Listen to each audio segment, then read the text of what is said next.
Hello बच्चों, कैसे हैं सभी? ठीक है। आज हम लोग क्लास 10th का जो चैप्टर शुरू कर चुके थे पीरियोडिक टेबल, उसी का नेक्स्ट लेक्चर ये प्रारंभ कर रहे हैं। आज मेन लिप का शुरुआत कर रहे हैं। ठीक है, तो सभी तैयार हो जाइए। तो तैयार हैं सभी? तो मैं राजीव आप सभी का स्वागत करता हूँ आपके अपने क्लास श्री कृष्णा क्लासेस में। अब हम लोग सीखने जा रहे हैं मेनली पीरियोडिक टेबल के बारे में। तो पिछले क्लासेस में हमने सीखा कि क्या जेनेसिस था, जिसमें पहला डोर्नियर स्ट्राइड और दूसरा न्यूलैंड्स ऑक्टेव। लेकिन ये दो थ्योरी ज़्यादा दिन तक चला नहीं, फेल हो गया। तो आए कौन फिर? मेंडलीव साहब, दिमित्री मेंडलीव इनका फुल नाम है। ये रसिया के केमिस्ट थे, साइंटिस्ट थे। इन्होंने सबसे पहले ये जो कहानी हुआ ये 1871 का स्टोरी है। 1871 में इन्होंने स्टडी प्रारंभ किया एलिमेंट्स का। एलिमेंट्स को क्या किया? पढ़ना शुरू किया, उनके प्रॉपर्टी। तो प्रॉपर्टी क्या क्या पढ़ रहे हैं? फिजिकल और केमिकल प्रॉपर्टी क्या स्टडी प्रारंभ किया किन्होंने? मेंडलीव साहब ने 1871 में। और उस समय जो हमारे पास एलिमेंट अवेलेबल थे वो क्या थे? 63 एलिमेंट्स उस समय हमारे पास अवेलेबल थे।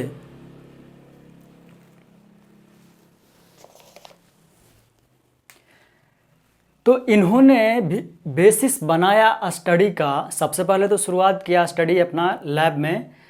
तो बेसिस बनाया फिजिकल और केमिकल प्रॉपर्टीज़ के। और किसके अनुसार बेसिस बनाया? जब एडिशन करते गए, मतलब क्या हुआ, स्टडी करते गए, तब उन्होंने बाद में ये कंक्लूड किया कि जो हम स्टडी कर रहे हैं वो किस पे बेस्ड है? एटॉमिक वेट के, यानी एटॉमिक मास पे उनका स्टडी फोकस रहा। कहा और उन्होंने स्टडी क्या किया? तो बेसिकली फिजिकल और केमिकल प्रॉपर्टीज को। और उसमें भी पार्टिकुलरली अगर पूछा जाए और डीप में, तो हाइड्राइड्स। ठीक है, हाइड्राइड्स का मतलब समझते हैं ना?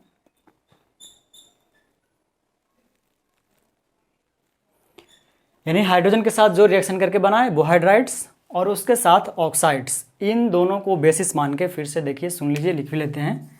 ऑक्साइड्स प्लस हाइड्राइड्स, इन दो प्रॉपर्टी को क्या माना? बेसिस माना स्टडी का। किसके अनुसार? एटॉमिक मास के अनुसार उन्होंने इसे स्टडी का बेसिस माना और उसको स्टडी करना प्रारंभ किया। जब इनका स्टडी कंप्लीट हुआ तब इन्होंने एक अपना रूल दिया।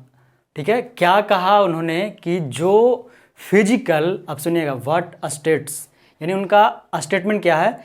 The physical and chemical properties of an element is periodic function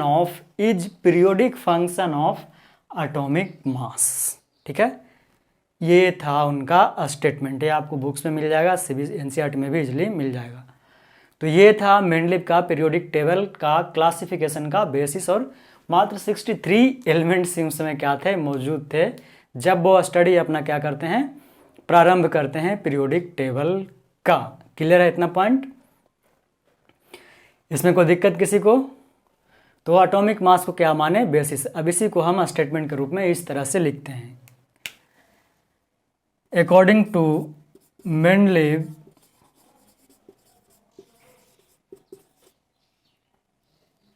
periodic table, the physical and chemical properties of elements are periodic function of their atomic mass, या सीधा लिख सकते हैं ऑफ एटॉमिक मास या wait.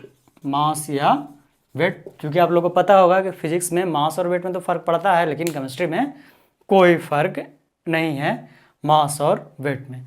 तो ये था उनका क्या स्टेटमेंट। इसको देख लीजिए, सिंपल सीधा सा है। ठीक है, इसका सीधा स्क्रीनशॉट ले लीजिएगा। तो ये था मेंडलीव साहब का क्या स्टेटमेंट। इन्होंने ऐसा कहा। यहां तक किसी को दिक्कत है? एकदम इजी है समझने का, बस फेर है। पहले तो मेनली हमें क्या जानना है कि सबसे पहले कब शुरू किया, तो 1871 में। कितने एलिमेंट्स प्रेजेंट थे, तो 63, और ये क्वेश्चन पूछा जा चुका है। मेनली कहाँ के थे, तो ये रसिया के थे। इन्होंने किसको बेसिस माना, तो एटॉमिक मास को बेसिस माना, ठीक है। किसको स्टडी किया, केमिकल और फिजिकल प्रॉपर्टी को, उसमें भी स्पेसिफिक किसको स्टडी किया, ऑक्साइड्स और हाइड्राइड्स का फॉर्मेशन ऑफ एलिमेंट्स का, यानी एलिमेंट ऑक्साइड और हाइड्राइड बनाते हैं, उसी के अनुसार इन्होंने कहा कि एटॉमिक मास के पीरियोडिक फंक्शन होगा। ये क्लियर है, बोलिए, उसके बाद आगे बढ़ेंगे।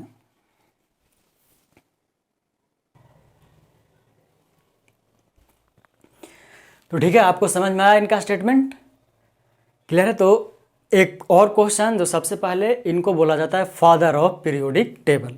इन्हें हम लोग फादर ऑफ पीरियोडिक टेबल के नाम से भी जानते हैं। किनको, मेंडलीफ साहब का। क्यों, क्योंकि ये पहले साइंटिस्ट थे जिन्होंने एलिमेंट्स को ग्रुप्स और पीरियड्स में क्या किया, अरेंज किया। इस कारण से इन्हें क्या कहा जाता है, फादर ऑफ पीरियोडिक टेबल। ये क्वेश्चन भी आपका पूछ चुका है, ठीक है।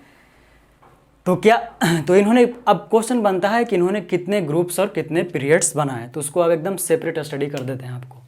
ग्रुप्स में जब इन्होंने स्टडी प्रारंभ किया तो सबसे पहले 8 ग्रुप्स माना, ठीक है। 8 ग्रुप्स को इन्होंने क्या किया, यानी 8 ग्रुप्स में एलिमेंट को डिवाइड किया, और 7 क्या किया, कॉलम्स, जिसको हम लोग क्या बोलते हैं, पीरियड्स। बेटर क्या होगा लिखना, 7 पीरियड्स।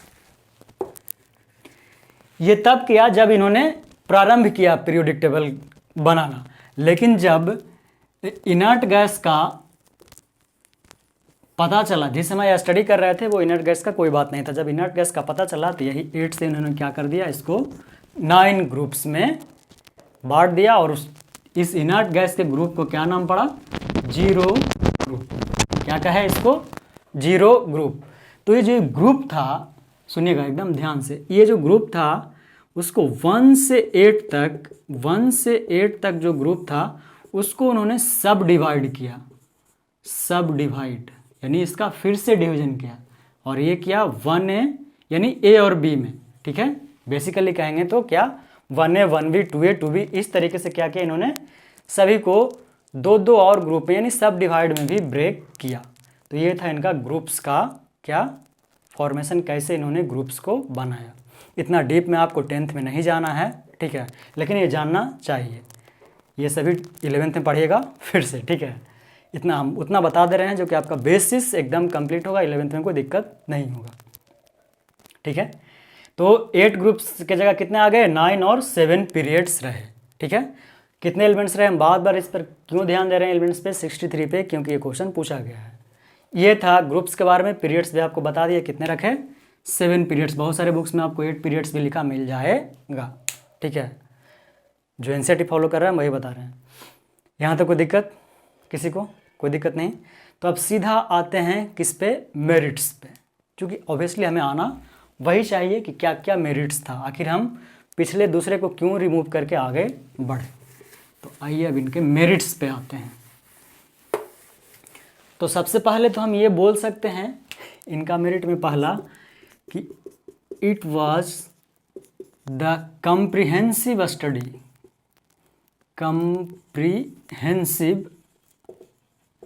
स्टडी ऑफ एलिमेंट्स, यानी एलिमेंट्स का एकदम कम्प्रिहेंसिव स्टडी किया सबसे पहले इन्होंने, किन्होंने, मेंडलीफ साहब ने। दूसरा क्या बोल सकते हैं आप लोग, क्या बोल सकते हैं बताइए। मेरिट्स में बहुत सारा मेरिट्स है, ठीक है। तो दूसरा एक मेरिट है, he corrected some elements atomic weight. हम उस एलिमेंट्स का नाम नहीं ले रहे हैं इसलिए कि आप लोगों को नहीं जानना है, सिर्फ जानना है कि क्या मेरिट्स क्या है, ठीक है। उसके बाद एक बहुत ही इंटरेस्टिंग है इनका मेरिट कि एक तरह से भविष्यवक्ता, फ्यूचरिस्टिक जैसे होते हैं ना, ठीक है। हम लोग जाते हैं ब्राह्मणों के पास कि हमारा हाथ देख करके भविष्य बताइए, तो ये एक तरह से भविष्यवक्ता बन गए और कहे कि हम कुछ छोड़ रहे हैं जगह अपने ग्रुप्स में, और जो ग्रुप्स में हम जो जगह छोड़ रहे हैं, फ्यूचर में जो भी इस पर स्टडी करेगा वो एलिमेंट्स यहीं आएगा। ये सबसे बड़ा मेरिट है इनका, और ये क्वेश्चन बहुत बार आपका रिपीट हो चुका है, चाहे वो बिहार बोर्ड हो चाहे सीबीएसई बोर्ड हो। ये दोनों में क्या है, बहुत ही ज़्यादा बार ये रिपीट हुआ है, तो इसको स्पेशली ध्यान रखिएगा। नंबर 3, ही प्रिडिक्टेड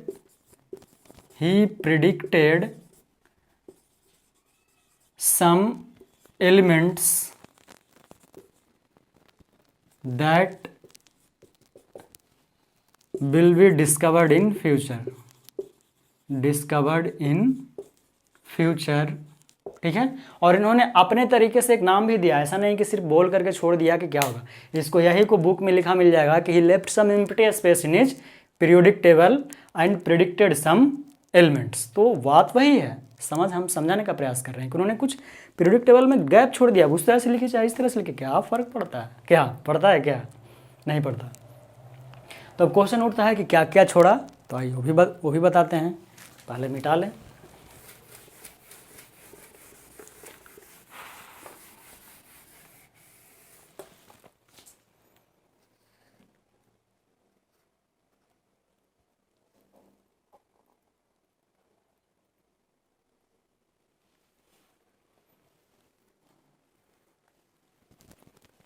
ठीक है, जो छोड़ा उसका इस तरह का से नाम रखा उन्होंने, ए का एल्यूमिनियम, ए का बोरॉन, ये सारा मेरिट्स में है, ठीक है, मेरिट्स, और ए का सिलिकॉन।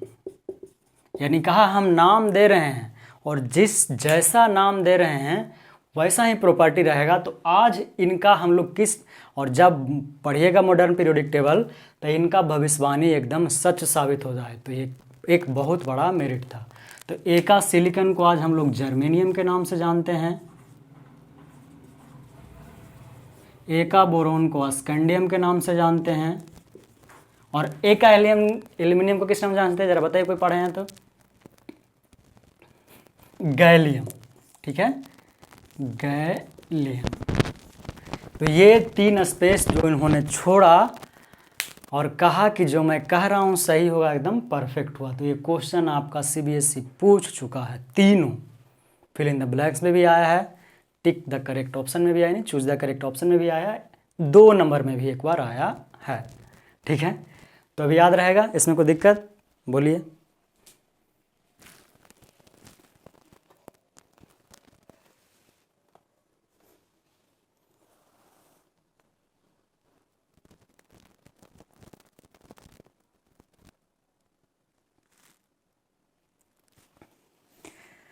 ठीक है, अगर चौथा लिखना चाहें तो यही लिख सकते हैं ना कि इट लेड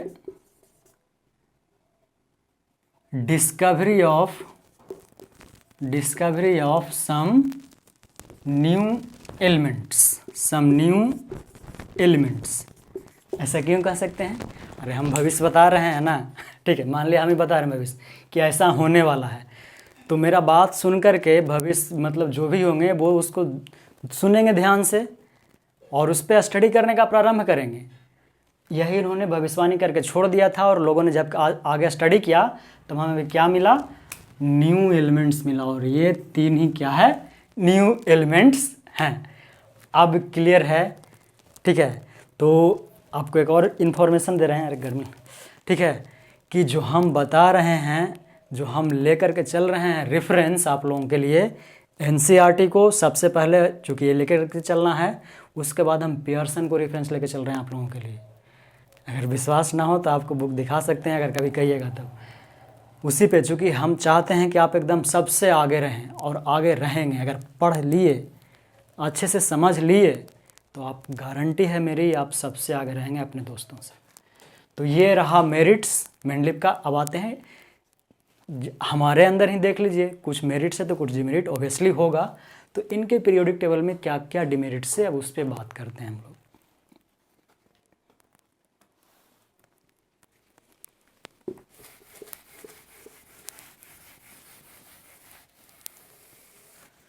ठीक है, तो अब आ रहे हैं डीमेरिट्स पे।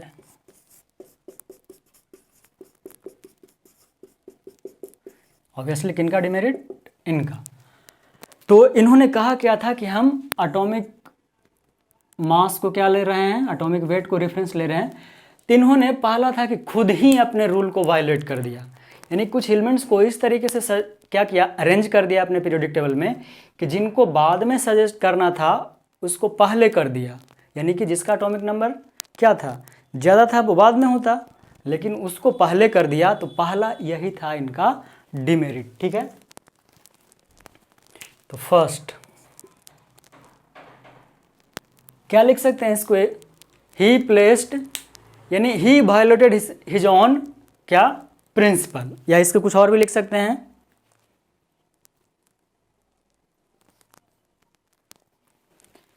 ठीक है। सिंपली क्या, इनवर्जन ऑफ ऑर्डर। इनवर्जन का मतलब क्या होता है, जिसको हमें रखना था उसको नहीं रख करके किसी और को रख दिए। तो पहला था inversion of order, inversion of order of elements according to his rule, according to his rule, अपने ही रूल को क्या कर दिया। ऑब्वियसली आप पूछिएगा कि सर अगर ऐसा किया तो कौन सा एलिमेंट था, इसका एग्जांपल बताइए। ये भी आप लोगों के लिए नहीं है, फिर भी हम बता दे रहे हैं। ठीक है, सुनिए, तो वो जो एलिमेंट था वो था ऑर्गन और क्रिप्टन। ठीक है, कौन था, आर्गन और पोटेशियम, या आर्गन, आर्गन, हाँ आर्गन, आर्गन और पोटेशियम। ठीक है, इन दोनों का क्या है, इन्वर्ट कर दिया। तो आर्गन का होता है 39.9 और इसका होता है क्या, 39.1 ऑलमोस्ट। ये वेट का बात करें, एटॉमिक मास। ठीक है, तो रखना पहले चाहिए था किसको, पोटेशियम को ना, लेकिन इन्होंने पहले रखा ऑर्गन को। इनके अनुसार होना ये चाहिए था, हम एक एग्जाम्पल ले रहे हैं, ठीक है, और भी है। तो ये पहला अपने ही रूल को क्या करते हैं, वायलेट करते हैं। दूसरा, पोजीशन ऑफ हाइड्रोजन। बच्चे सबसे पहले इसी को याद रखते हैं ये, लेकिन जब ये एग्जाम्पल दीजिएगा तो एग्जामिनर बहुत खुश होगा, ये वाला स्पेशली पहला वाला। हाइड्रोजन का पोजीशन कहने का मतलब है कि फिक्स नहीं कर पाए मेंडलीव साहब कि हम इसको कहाँ रखें, सबसे ऊपर रखें, सबसे राइट में रखें, लेफ्ट में रखें। तो पोजीशन ऑफ हाइड्रोजन ये फिक्स नहीं कर पाए। ठीक है, तीसरा पे आते हैं। तो तीसरा है आपका कि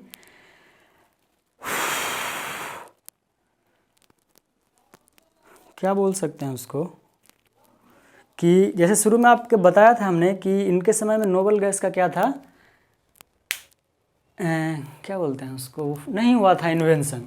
तो इनमें no place of inert gas, zero group को बाद में ऐड किया गया, जो आपको अभी पहले बताए थे। तो कोई भी प्लेस फिक्स नहीं कर सके थे, कौन, आपका मेंडलीव साहब, इनर्ट गैस का। ये था इनका डिमेरिट। अभी भी और है, और भी बताएं आप लोग को, बहुत सारा डिमेरिट है। ठीक है, आप लोगों को और बताएं। ठीक है, सुनिए, जानना ही है तो, हालांकि 12th में पोजीशन ऑफ आइसोटोप, आइसोटोप्स का मतलब होता है कि जी वो सारे एलिमेंट्स जिनका एटॉमिक नंबर सेम हो बट एटॉमिक वेट डिफरेंट हो। तो ये आइसोटोप्स का पोजीशन नहीं बता पाए। जैसे आपको पता हो, अगर नहीं हो तो कार्बन 612 में भी होता है, कार्बन 614 में भी होता है। तो ये तो मुश्किल हो गया ना, एक कार्बन का 12 हुआ एटॉमिक वेट और दूसरे का 14, तो कहाँ रखें इसको कार्बन को। तो ये सरदर्द हो गया किनके लिए, मेंडलीव के लिए। और भी है, और भी बताएं। ये हो गया पोजीशन ऑफ आइसोटोप। फिर position of lanthanides and actinide, position of lanthanides and actinides. Actually कुछ ग्रुप्स है जिसे हम लोग लैंथेनाइट्स और एक्टिनाइट्स के बारे के नाम से जानते हैं, तो उसका भी पोजीशन मेंडलीव साहब नहीं बता पाए सही से कि इसको कहाँ रखें, कहाँ नहीं रखें। तो ये सारे क्या थे, डिमेरिट्स। अभी भी बहुत हम फिर से कह रहे हैं, लेकिन वो आप लोगों को बेसिकली जानना नहीं है, बेसिकली इतना ही है। अगर आपको जानना है तो आप हमें कमेंट में कर दीजिएगा, हम पूरा का पूरा लगभग 2 से 3 अभी और है, वो सारे के सारे आपको बता देंगे। आप कहेंगे सर आपको बताना चाहिए, लेकिन एक लिमिट होता है, ये बाकी जो बढ़ेंगे वो 12th का पार्ट हो जाएगा। हम आपको कह रहे हैं कि पियर्सन को लेकर के चल रहे हैं, ठीक है। तो वो सारा का सारा दिया हुआ है, तो जो जानना चाहते हैं वो 11th का पार्ट है। आप कमेंट सेक्शन में हमको बता दीजिएगा कि सर हम इसका पूरा जानना चाहते हैं, तो हम आपको कम्प्लीटली उसको डिस्कस कर देंगे, ठीक है। तो ये था मेंडलीव का पीरियोडिक टेबल। यहाँ तक कोई दिक्कत? तो आप सबसे पहले क्वेश्चन उठेगा, हम बोल दे रहे हैं कि how many elements were present at Mendeleev time 63, कब किया 87 बन, क्या बेसिस माना अपने पीरियोडिक क्लासिफिकेशन को, स्पेशली किस पे स्टडी किया, किस प्रॉपर्टी पे स्टडी किया, उस प्रॉपर्टी के इनसाइड किस पे स्टडी किया, उनका मेरिट्स क्या था, कितने ग्रुप्स और पीरियड्स बांटे, उनका मेरिट्स क्या था, उनका डिमेरिट्स क्या था।